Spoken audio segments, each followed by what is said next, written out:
नमस्कार मित्रों, फरी एक वखत विडियो लेक्चरनी अंदर आप सौ विद्यार्थी मित्रों हार्दिक स्वागत है।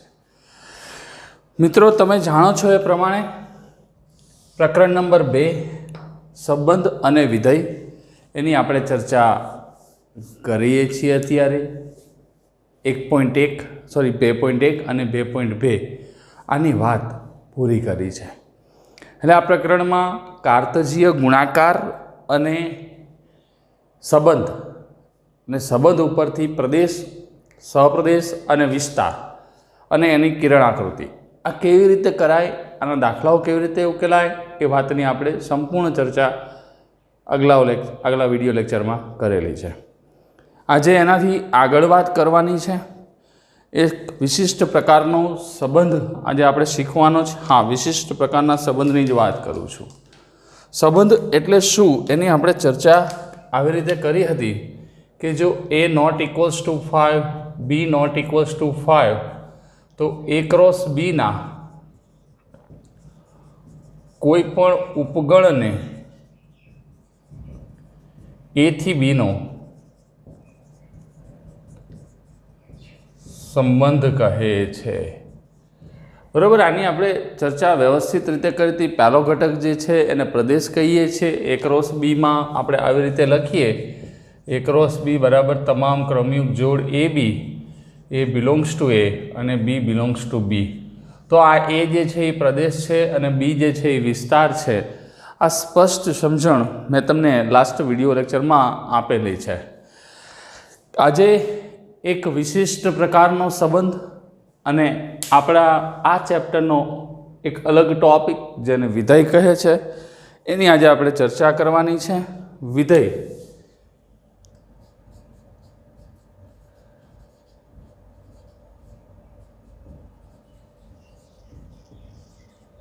इंग्लिश में एने फंक्शन तरीके ओळखाय छे।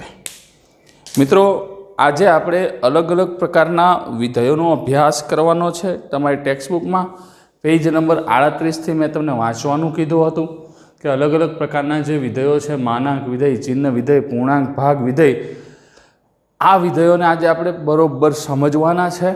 जेटली स्पष्ट समझण आ विधेयोनी आवशे एटलो ज तमने बेनिफिट थवानो छे। आज मारे बीजी कोई ज नवी वात नथी करवी, मात्र अलग अलग विधेयोने ज समजाववाना छे। तो सौथी पहला विधेय शू है एनी आपणा टेक्स्टबुके आपेली व्याख्या लखी नाखी कि अरिक्त गण ए अने बी माटे संबंध एफ द्वारा अरिक्त गण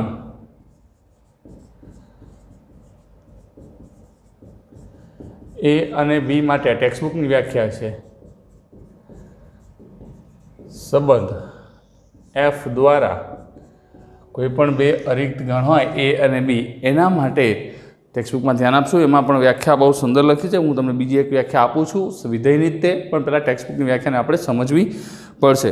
अरिक्तगण ए द्वारा ए अने बी माटे संबंध एफ द्वारा गण ए ना प्रत्येक घटक ने संगत,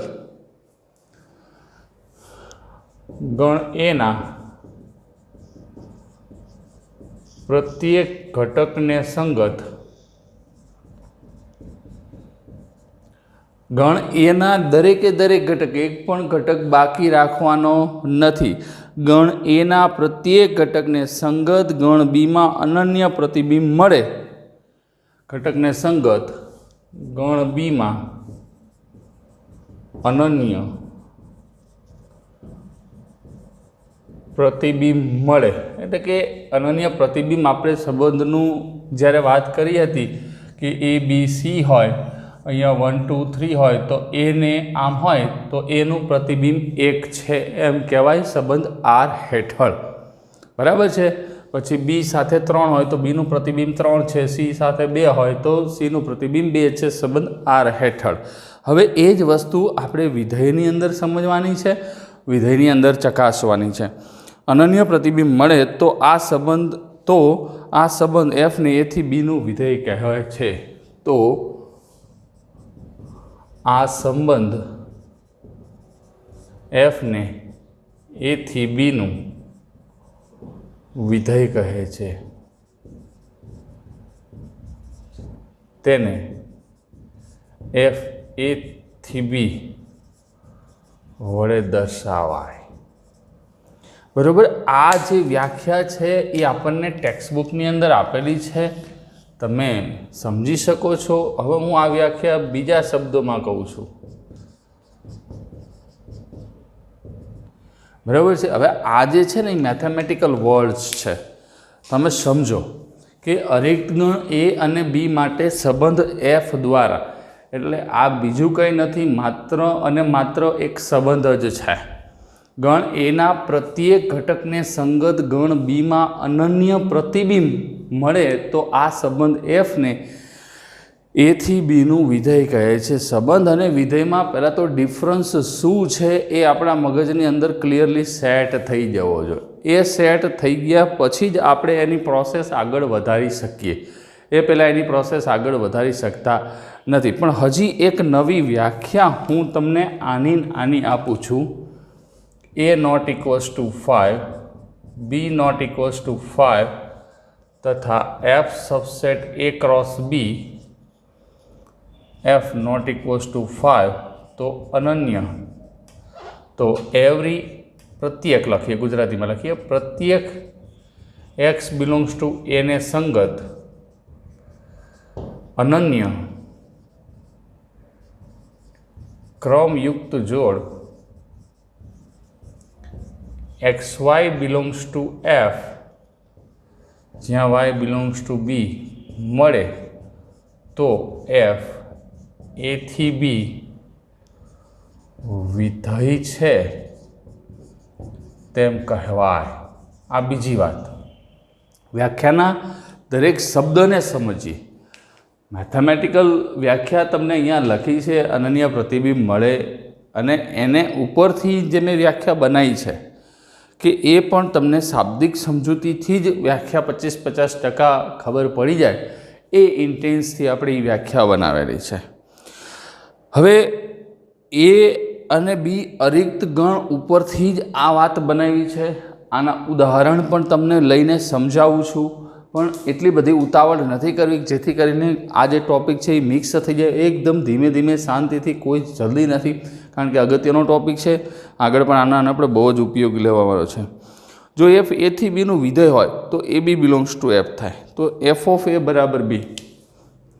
થોડીક માહિતી લખી નાખી. જો એફ એથી બી પરનું વિધેય હોય, માની લો કે વિધેય છે, હું સમજાવું છું, એક બે ઉદાહરણ લઈને તમને ક્લિયર વસ્તુ સમજાઈ જાય તો તમને વધારે બેનિફિટ થશે. એફ એથી બીનું વિધેય હોય અને એ બી બિલોંગ્સ ટુ એફ, એથી બી પરનું વિધેય હોય, એ બી બિલોંગ્સ ટુ એફ, તો એફ ઓફ એ બરાબર એ બી. એ બી જે છે એફમાં હોય તો એને એફ લગાડીએ વિધેય તો આપણને રિપ્લાય શું મળે છે? બી. એફ ઓફ એ બરાબર બી. તો અહીંયા બી એ એફ દ્વારા એનું પ્રતિબિંબ કહેવાય. બીને એફ દ્વારા મળતું એનું પ્રતિબિંબ તથા આ જે છે એને બીનું પૂર્વ પ્રતિબિંબ એફ દ્વારા જ મળે. બરાબર? એને પૂર્વ પ્રતિબિંબ કહે છે, એફ દ્વારા જ મળતું હોય. હવે એથી બીના વિધેયને F A B tends to વડે દર્શાવવા. હું તમને એક બે ઉદાહરણ આપું જેથી કરીને તમને બહુ શાંતિથી આ ટૉપિક સમજાઈ જાય અને કોઈ તકલીફ ન પડે. તો જો મિત્રો, કોને વિધેય કહેવાય અને કોને વિધેય ન કહેવાય એ ક્લિયરિટી આપણા મગજની અંદર જેટલી સ્પષ્ટ હશે એટલો જ આપણને બેનિફિટ થવાનો છે. તો અહીંયા પહેલાં તો શું કહેવા માંગે છે એ જરાક વિચારી લઈએ કે આ પ્રશ્ન આપણને કહેવા શું માંગે છે અને એને સેટ કેવી રીતે કરીએ. જો એક એક્ઝામ્પલ લઈએ. એક્ઝામ્પલ કે એ બરાબર હું લઈ લઉં છું 1, 2, 3 અને બી બરાબર લઈ લઉં છું 4, 5, 6. બરાબર છે? એ ખાલી ગણ નથી, બી ખાલી ગણ. પહેલાં સિમ્પલ ઉદાહરણ આપું છું, પછી ઘણા બધા અલગ અલગ પ્રકારના ઉદાહરણો આપણે ટેક્સ્ટબુકમાં આપ્યા છે અને આપણે પણ જોશું. એ બરાબર 1, 2, 3, બી બરાબર 4, 5, 6 આવી વાત આપણને આપેલી છે. હવે અહીંયા હું એક એફ વ્યાખ્યાયિત કરું છું. એફ કલર આપણે બીજો જ લઈએ જેથી કરીને તમને સ્પષ્ટ સમજણ પડે. એફ 1 4 2 5 3 6 તો એફ એ થી બી વિધેય છે. આ પ્રશ્નાર્થ છે. આવો પ્રશ્ન તમારી સમક્ષ મૂક્યો છે. એફ એ થી બી વિધેય થશે કે નહીં થાય? હવે સમજો મિત્રો, આ ઉદાહરણને હું ઘણી બધી વાર ઘુમેડીશ અહીંયા અને અલગ અલગ પ્રકારની માહિતીઓ એક પછી એક તમને હું આપતો જઈશ જેથી કરીને કોઈ તકલીફ ન પડે. અહીંયા શું છે તો કે એ ખાલી ગણ ન હોવો જોઈએ, બી ખાલી. આપણે આ વ્યાખ્યા ઉપર વધારે ફોકસ કરશું. આ પણ એ જ વ્યાખ્યા છે, આ શાબ્દિક છે અને આ મેં થોડાક સ્ટેપ લખ્યા છે. A not equals to 5, B not equals to 5 બરાબર છે. F subset A cross B, તો એ ક્રોસ બી એટલે મને ખબર છે આના 3 ઘટકો અને આના 3 ઘટકો, ટોટલ 9. એ ક્રોસ બીમાં કુલ 9 ઘટકો થશે અને 2ની 9 ઘાત એટલે 512 ઉપગણો થશે, એટલે કે 512 સંબંધો થશે. એમાંથી એક સંબંધ એફ જે એ ક્રોસ બીનો ઉપગણ હતો, પહેલાં આ જોઈ લ્યો, આ ઘટક બધા એ ક્રોસ બીના ઉપગણ છે. તો 1 4 2 5 3 6 ચલો ઉપગણ છે એટલે એ ક્રોસ બીમાં જોડ આવેલી છે. બરાબર છે. અહીં સુધીની શરત પાલન થઈ ગયું. F not equals to 5, F ખાલી ગણ નથી. બરાબર છે. અહીં સુધીની કોઈ પ્રોબ્લેમવાળી વાત છે નહીં, બધી જ વાત છે. હવે પ્રત્યેક એક્સ બિલોંગ્સ ટુ એને સંગત. હવે એના દરેકે દરેક, અહીંયા આ જે શબ્દ છે એ બહુ જ અગત્યનો છે. પ્રત્યેક એક્સ બિલોંગ્સ ટુ એને સંગત અને એક આ શબ્દ અનન્ય ક્રમયુક્ત જોડ X Y belongs to F આવે. દરેકે દરેક એક્સ બિલોંગ્સ ટુ એને સંગત એટલે કે જેટલા એની અંદર ઘટકો હોય એ બધા જ ઘટકોને સંગત. તો 1 2 અને 3, તો 1 2 અને 3. અનન્ય, અનન્ય એટલે એક અને માત્ર એક જ, એક અને માત્ર એક જ અનન્ય ક્રમયુક્ત જોડ X Y belongs to F. તો જો 1 ને સંગત એક જ જોડ છે, 2 ને સંગત એક જ જોડ છે, 3 ને સંગત એક જ જોડ છે, સંગત અનન્ય ક્રમયુક્ત જોડ X Y belongs to F મળે કે બીજો ઘટક તો બીની અંદર જ હશે, તો એફ એ થી બી વિધેય છે એમ કહેવાય. હા, વિધેય છે. હા, એફ એ થી બી વિધેય છે. મેં તમને સમજાવી દીધું કેવી રીતે છે. બરાબર છે, સમજણ પડી? અનન્ય ક્રમયુક્ત જોડ. હવે આને જ આની વાત કરીએ, અલગ અલગ ઢગલો આપણે ઉદાહરણ લઈએ. 1 2 3, બી બરાબર 4 5 6. બરાબર છે. હવે હું અહીંયા અલગ અલગ એફ લખું છું.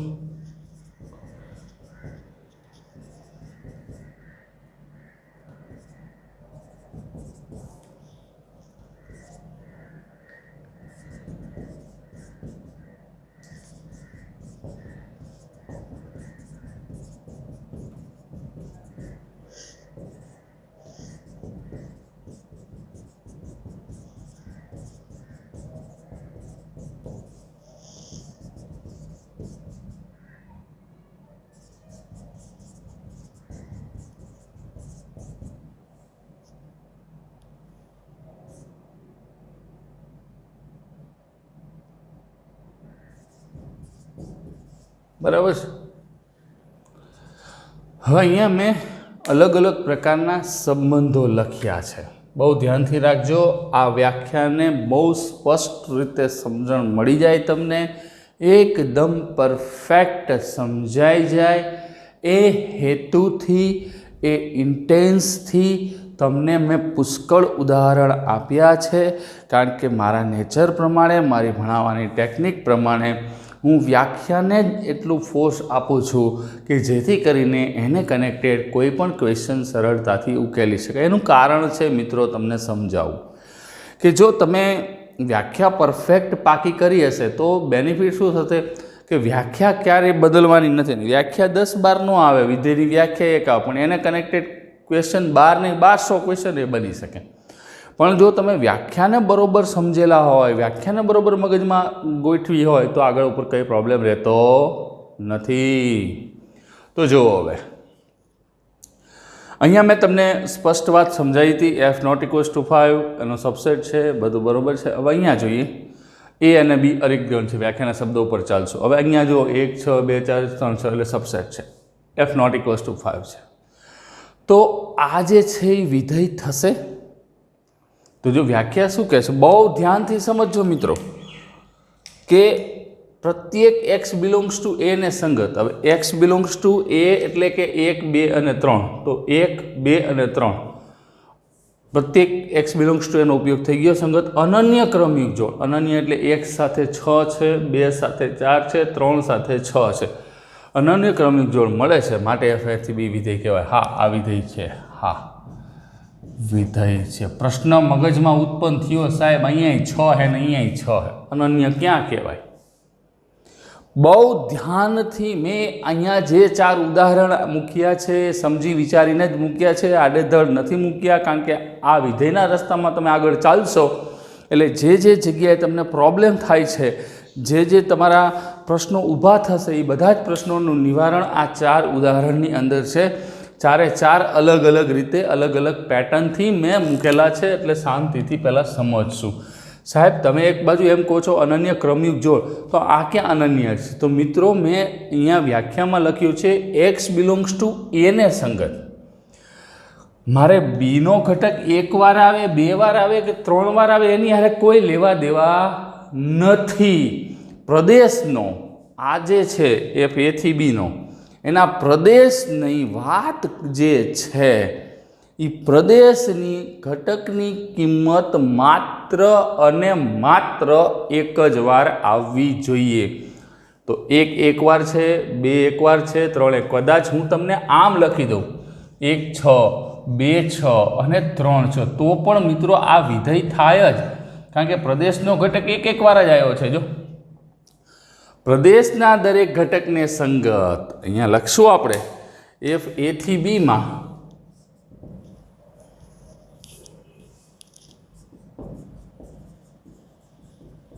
એ ને એફનો પ્રદેશ તથા બી ને એફનો સહપ્રદેશ કહે છે. બરાબર? એટલે પ્રદેશનો દરેકે દરેક ઘટક માત્ર ને માત્ર એકવાર આવવો જોઈએ. સહપ્રદેશ સારે એનું પ્રતિબિંબ ભલે ને ગમે તે હોય. અહીંયા તમે આ દોરો તો જો આમ થશે 1 2 3 4 5 6. તો આને ઘટક દોરો તો 1 6 સાથે 2 6 સાથે 3. તો આમાં મને કંઈ પ્રોબ્લેમ નથી. બરાબર છે? મને કંઈ પર્સનલી પ્રોબ્લેમ નથી આની અનન્ય ક્રમિક જોડમાં. હા, આ શરતનું પાલન થવું જરૂરી છે. હવે બીજી વાત કરીએ. આ બીજો પ્રશ્ન સમજાઈ ગયા. હવે આની વાત તો અહીંયા પણ 1 2 3 4 5 6 જોઈ લો. 1 2 3 4 5 6 બરાબર છે. હવે 1 સાથે 4, જો અહીંયા 1 સાથે 2 પ્રતિબિંબ મળ્યા, 1ના 2 પ્રતિબિંબ મળ્યા, 4 અને 5 જ્યાં શરતનું ખંડન કરે છે, એટલે કે પાલન નથી કરતું. અનન્ય ક્રમયુગ જોડ પ્રત્યેક એક્સ બિલોંગ્સ પ્રદેશના દરેક ઘટકને અનન્ય ક્રમયુગ જોડ મળવી જોઈએ, અહીંયા મળતી નથી. આ 1નું પ્રતિબિંબ તમને એમ પૂછે કે આ વિધેય તળે એફના પ્રતિબિંબ કેટલા, તો 2 મળે છે, અનન્ય હોવું જોઈએ. તો આ વિધેય નથી. બરાબર? શું કામ? તો કે 1ના 2 પ્રતિબિંબ મળે છે. પછી ત્રીજો પ્રશ્ન લઈએ. તો અહીંયા પહેલાં જ 1 2 3 4 અને 1 2 3 4 5 6. તો અહીંયા જો 1 7 છે.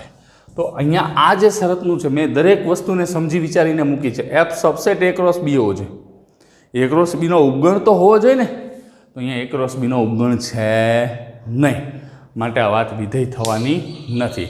કારણ કે આ ઉપગણ જ નથી થતો. અહીંયા ડબલ પ્રતિબિંબ મળતા હતા, ઉપગણ નથી થતો નથી. હવે અહીંયા વાત કરીએ તો 1 સાથે 4 છે, 2 સાથે 5, 3 સાથે 2 પ્રતિબિંબ આવ્યા. જો ખ્યાલ આવે છે? 3 સાથે 2 પ્રતિબિંબ, તો આ પણ વિધેય નથી. એટલે દરેક વસ્તુને કાળજીપૂર્વક ધીમે ધીમે સમજીએ તો જ તમને ખ્યાલ આવે. મિત્રો હવે આનો અત્યારે તમારે સ્ક્રીનશોટ લેવો હોય તો લઈ લો, કારણ કે ઉદાહરણ ભૂસી નાખું છું. આ તો જસ્ટ સમજાવવા તમને આપ્યા હતા.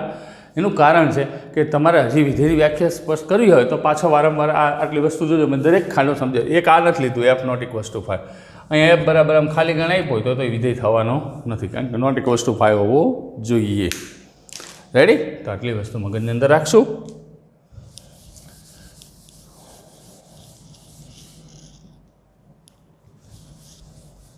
એ છે ને એને પ્રદેશ કહેવાય. વિસ્તારની અહીંયા અમે વાત નથી કરી હજી. વિસ્તાર શું છે? એની જે ક્રમયુક્ત જોડ હોય એફને એ પ્રમાણે આપણે વિસ્તાર મેળવશું. અને આવશે ટોપિક ત્યારે આપણે પાછા સમજી લેશું. અને આશા રાખું છું કે આ વિધેયની વ્યાખ્યા સૌથી અઘરી વ્યાખ્યા છે અને બહુ સરળ રીતે મેં તમને સમજાવવાનો પ્રયત્ન કર્યો છે અને તમે લોકો સમજી પણ ગયા હશો.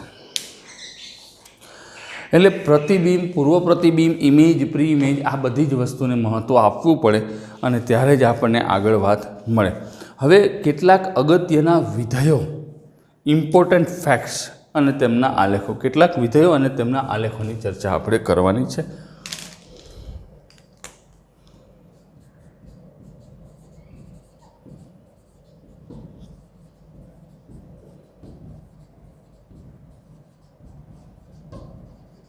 JEE જ્યારે આનું કરશું ત્યારે આપણે બહુ વિશેષ પ્રકારે આલેખો શીખવાના છે, પણ અત્યારે જેટલા ટેક્સ્ટ બુકમાં છે એ જ આલેખોની ચર્ચા કરશું. JEEની અંદર આપણે બધા જ આલેખોની વાત કરવાની થશે. તો સૌથી પહેલી વાત છે તદેવ વિધેય, એટલે કે આઈડેન્ટિટી ફંક્શન.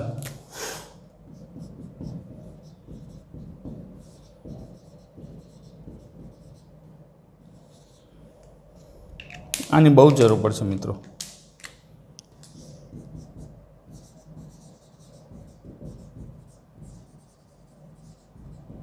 પહેલાં એની વ્યાખ્યા આપણને જે ટેક્સ્ટ બુકે આપી છે એ લખી નાખીને પછી હું તમને સ્પષ્ટ સમજાવું.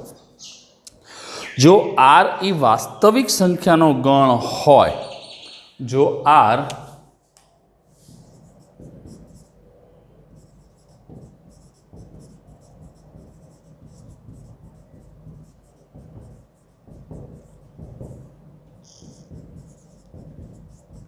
જે છે એ શું છે?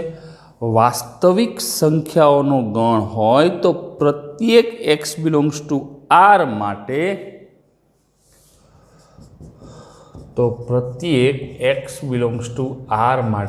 આ વ્યાખ્યાનો છે ને મિત્રો આગલા બધા પ્રકરણની અંદર ઉપયોગ થશે. તદેવ વિધેયને, આઈડેન્ટિટી ફંક્શનને સ્પષ્ટ સમજવાનો જ છે, એના વિના કોઈ રસ્તો આપણી પાસે છે નહીં.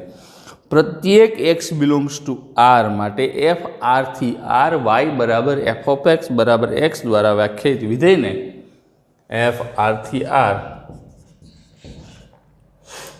વાય બરાબર એફ ઓફ એક્સ બરાબર એક્સ દ્વારા વ્યાખ્યાયિત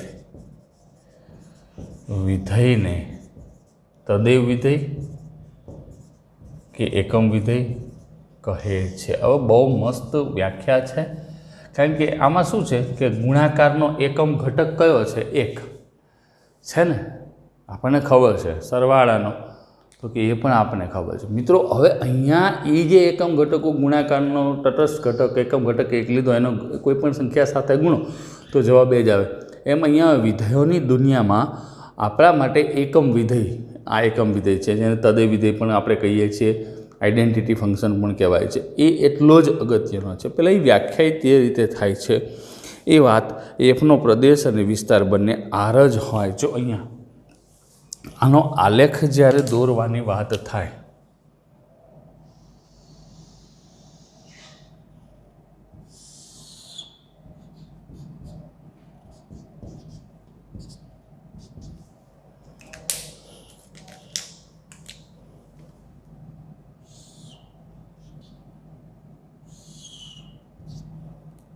y બરાબર એફ ઓફ એક્સ બરાબર એક્સ, એટલે એક્સ અને વાયમ બંને સરખા છે. તો મિત્રો તમે એટલું પણ વિચારી શકો કે આ પ્લસ પ્લસ આવે, આ માઇનસ પ્લસ, આ માઇનસ માઇનસ, પ્લસ માઇનસ, તો એક્સયામ અને વાયમ સરખા ક્યારે થશે?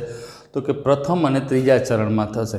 એટલે જ્યારે કોઈ પણ તદેવ વિધેયનો આલેખ તમે દોરો છો તો એ વિધેયનો આલેખ ઉગમ બિંદુમાંથી પસાર થતી રેખા જ થશે. બરાબર, ઉગમ બિંદુમાંથી પસાર, આ જે છે એ સેન્ટર પોઈન્ટ જે છે એ ઉગમ બિંદુ છે. બરાબર છે. હવે અહીંયા આનો પ્રદેશ, એફનો પ્રદેશ આર, પ્રદેશ કયો છે? આરથી આર. અને સહપ્રદેશ કયો થશે? સહપ્રદેશ આર થશે. અને આ કિસ્સામાં વિસ્તાર પણ આર જ થશે, કારણ કે જેનું પ્રતિબિંબ તમે લેશો એ સામે તમને મળવાનું છે. આ એફ ઓફ એક્સ બરાબર વાય, એટલે આવી રીતે વ્યાખ્યાયિત છે એફ ઓફ એક્સ બરાબર એક્સ. એટલે માની લો કે અહીંયા એફ આરથી આર હોય હવે અહીંયા હું અલગ અલગ કિંમતો લઉં, એક લઉં તો એફ એકની જગ્યાએ એક મૂકું એટલે 1, 2 લઉં એટલે એફની જગ્યાએ 2 મૂકું 2, 1.1 લઉં તો 1.1, આ બધા જ ઘટકો પાછા મળે ને, તો આ તદેવ વિધેય કહેવાય. તદેવ વિધેયને આલેખ ઉગમ બિંદુમાંથી પસાર થતી રેખા છે. બરાબર, ઉગમ બિંદુમાંથી પસાર થતી રેખા છે. વસ્તુ ખાસ ધ્યાન રાખવાનું. તદેવ વિધેયને ઘણી વખત સાંકેતિક ભાષામાં આર પરના તદેવ વિધેયને આઈ આર, એન પરના તદેવ વિધેયને આઈ એન વગેરે વડે દર્શાવાય. ખાસિયત શું છે આની? પ્રદેશ અને સહપ્રદેશ. એ પરના તદેવ વિધેયને એફ એથી એ એફ ઓફ એક્સ બરાબર એક્સ પણ તદેવ વિધેય છે.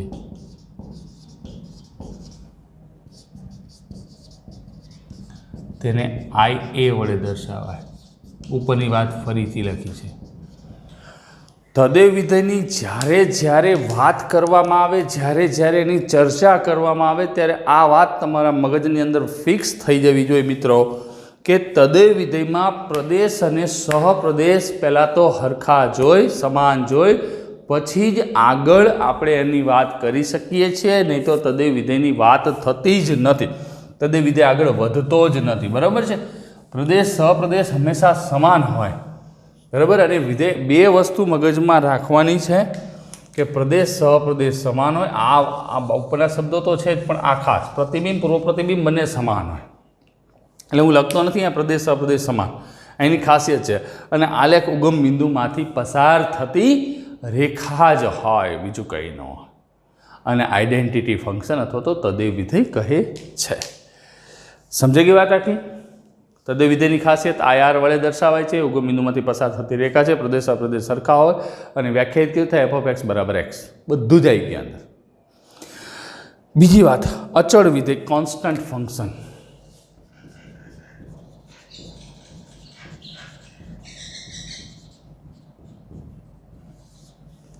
એને ઇંગ્લિશમાં આપણે કોન્સ્ટન્ટ ફંક્શન એવું નામ આપશું.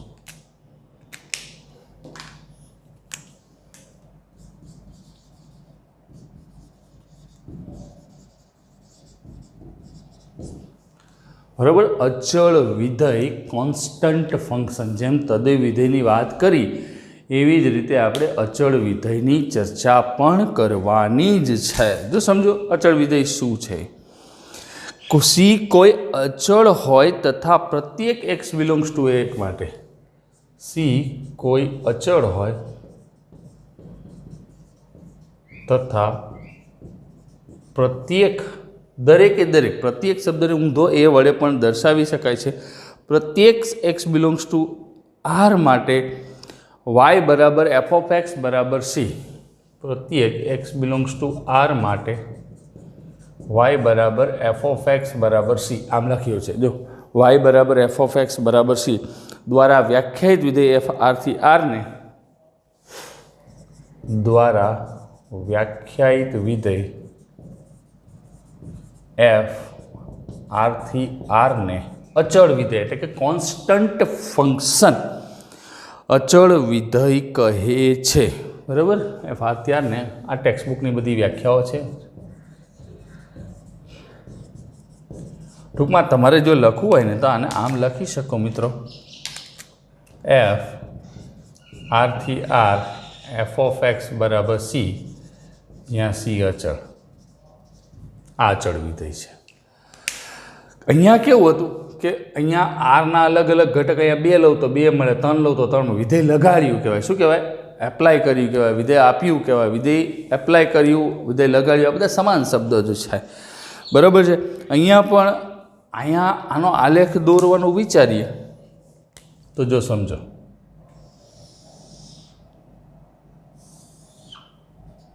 માની લો કે સી જે છે અહીંયા હું ગ્રેટર ધેન 0 લઈ લઉં છું,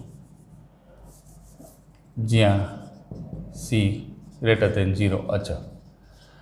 અહીંયા મેં આલેખ દોરવા માટે સી જે છે એ ગ્રેટર દેન 0 લઈ લીધું છે. હવે મિત્રો અહીંયા કેવું થાય, જો આરના તમે કોઈ પણ સીની જગ્યાએ માની લો 5 છે, એફ આરથી આર આમ છે, એફ ઓફ એક્સ બરાબર 5 અચળ છે, બરાબર. અને સી અચળ ખાલી લખ્યો તો પણ કંઈ વાંધો નથી, જો લેસ દેન 0 આવે તો પણ કંઈ ચિંતા નથી, તો નીચે આવશે. હવે અહીંયા હું શું કરીશ કે આ પ્રદેશ છે, પ્રદેશના ઘટકો લઈશ વારાફરતી વાળા. માની લો કે 1 લઉં, ઘણા બધા 0.5 0.2 કેમ લખે, તો 1 બિલોંગ્સ ટુ આ પ્રદેશનો ઘટક છે, એને વિધેય લગાડું એફ ઓફ 1, તો જવાબ અહીંયા શું છે, અચળ છે. અહીંયા એક્સ છે જ નહીં. જો અહીંયા એક્સ હતો તો હું વિધેય લગાડતો હતો, અહીંયા એક્સ જ નથી તો હું ક્યાંય મૂકવાનું નથી. પછી એફ ઓફ 2 લઈશ તો મને કેટલા મળશે 5. એફ ઓફ 3 લઈશ તો પણ સામે જવાબ, કારણ કે આમાં એક્સ ક્યાંય છે જ નહીં, તો હું કોને વિધેય લગાડું. એટલે અહીંયા શું થશે, અહીંયા આ એક્સિયમ છે, આ આમ જોડ થઈ, જો 1 5 2 5 આવી રીતે જોડ થશે. આ એક્સિયમ થયું ને આ વાય આમ, આ એક્સિયમ થયું ને આ વાય આમ. તો અહીંયા ક્યાંક 5 હોય તો અહીંયા 1 આગળ 5 આવશે, 2 આગળ 5 આવે, તો આનો આલેખ આમ દોરીએ તો આમ એક આપણને રેખા મળશે. કેમ તો કે અહીંયા તમે -1 લેશો, -1 તો એફ ઓફ -1 તો એ 5 જ થવાનું. તો અહીંયા આ જે છે એ એનો આલેખ થઈ ગયો છે.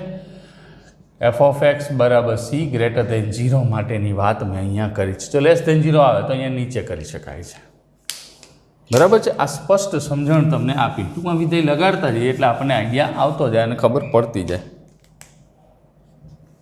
બરાબર છે. હવે અહીંયા આનો પ્રદેશ શું થાય તો કે આર થાય, સહપ્રદેશ શું થાય તો કે એ આર થાય, જે આપ્યું હોય. પરંતુ વિસ્તાર, તો વિસ્તારમાં એકાકી ગણ થશે. જો આનો પ્રદેશ આર, સહપ્રદેશ આર અને વિસ્તાર, તો આના ઉપરથી એમ પણ કહી શકાય જે વિધેયનો વિસ્તાર એકાકી ગણ હોય તેને અચળ વિધેય કહેવાય. આ એ પણ વ્યાખ્યા આપી શકાય, જે વિધેયનો વિસ્તાર, આમાં થોડુંક દેખાવામાં તકલીફ રહેશે, વિસ્તાર એકાકી ગણ હોય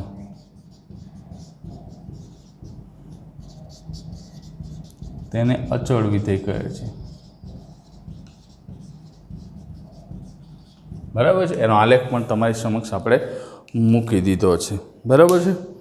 અને ઘણા બધા થાય. અને આલેખ શું છે તો કે એક્સ બિલોંગ્સ ટુ આર માટે એક રેખા જ દર્શાવે, બીજું કશું દર્શાવે નહીં. આના પછી બહુપદી વિધેયને ઘણા બધા વિધેય છે, એનો આલેખ એક્સ અક્ષને સમાંતર કોઈ એક રેખા આપણને મળે છે, એક જ રેખા, બરાબર.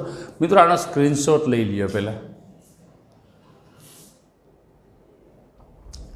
તો સમય અહીંયા સમાપ્ત થઈ ગયો છે. નવો વિધેય આપણે આજે નથી શીખવું, આવતીકાલે શીખશું, બરાબર છે. પણ ત્યાં સુધી આ વાતને બરાબર પાકી કરી નાખશું, વિધેય શું છે એ પરફેક્ટ સમજી જઈશું, અને આ બે વિધેયોની વાત પણ મગજની અંદર સેટ કરી લેશું, બરાબર છે. ભલે આ કદાચ થોડીક વધારે વાર લાગે સમજવામાં, 2 કે 3 વાર રફ નોટની અંદર લખશું, મિનિમમ 2 વાર, બરાબર. ન સમજાય તો ત્રીજી વાર લખવાનું. અને આગળના વિધેયો પણ એકવાર વાંચી લેજો, જેથી કરીને કાલે આપણને સમજવાની મજા આવે. ઓકે ફ્રેન્ડ્સ, ખેર રહો, સુરક્ષિત રહો, વિધેયોની સાથે રહો. શુભ દિવસ તમારો રહે મિત્રો.